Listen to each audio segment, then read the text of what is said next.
In Sicily, a crime lord named Lorenzo Vitali arrives at his vineyard with his grandson and finds a slew of dead bodies lying everywhere. He goes inside alone and finds 3 of his men have Robert McCall seated with a gun to his head. Vitali asks McCall what he is doing there, and he says he was there for something that they had taken that wasn't theirs. McCall gives them 9 seconds to stand down before he proceeds to kill the 3 goons and then leaves Vitali crawling away. He grabs a shotgun and blasts Vitali in the head. As McCall is walking away with a bag, the grandson sees him, and McCall tells him to stay in the car. The boy shoots McCall in the leg and runs away. McCall drives far enough until he loses consciousness.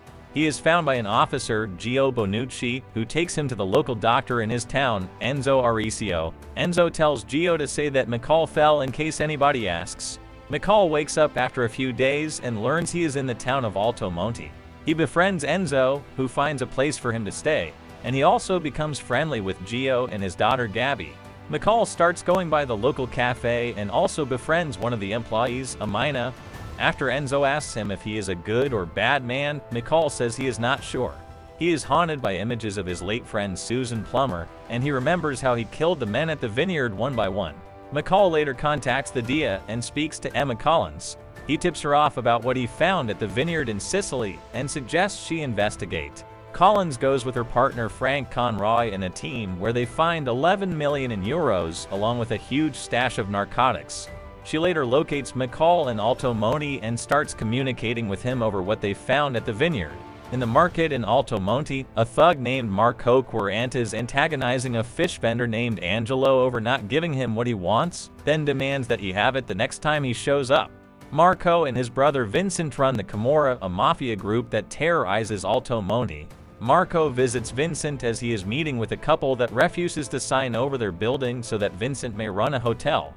He responds by having the wife's wheelchair-bound father thrown and hung from a window, then has his corpse left for the other residents to see as a warning. Gio gets a phone call saying that Gabby left school early, and when he asks her teacher, she says one of his officers took her.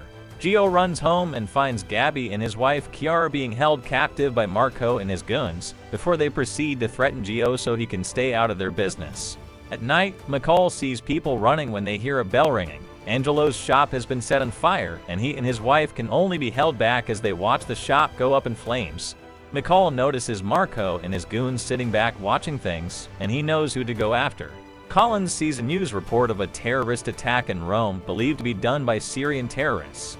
Based on what she has learned from McCall, she doesn't believe this was the work of Syrians, even though it was their drugs found at the vineyard. She confides to Conroy that she believes this is part of a bigger plan. Sure enough, Vincent discusses with Marco his plans to take over the entire coast with their own businesses, and the terrorist attack was part of the plan. Collins also ends up caught near an explosion in the city as she attempts to go into her car, but she is alive and hospitalized. Marco goes to a restaurant where Gio is having dinner with his family in an attempt to get him to get boats from Somalis. Marco then notices McCall staring at him, and he goes to confront him.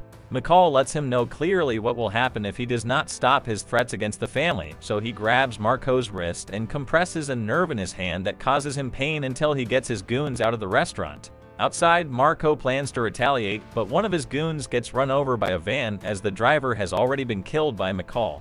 He kills the Lascoan before fighting Marco, breaking his arm and getting him to stab himself to death. After Vincent learns of his brother's death, he is visited by Chief Barella, who appears to be in league with the Camorra. Barella makes threats, which results in Vincent stabbing his hand and then having his go-on cut Barella's hand off before sending him to the hospital to get it reattached. Vincent then plans to get revenge. Vincent and his goons go to Alto Monte and attack Gio, firing a gun near his ear and threatening to kill him and his family until his brother's murderer shows up.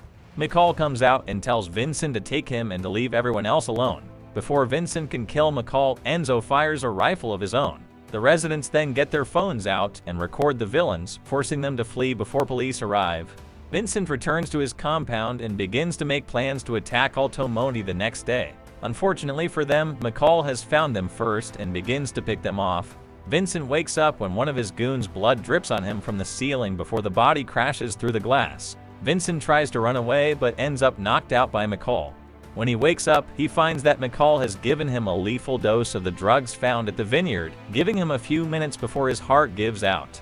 Vincent attempts to run into the street with McCall slowly walking behind him, and he ends up hit by a car. The crime lord stumbles a little further before he finally expires. McCall later visits the hospital where Collins is staying.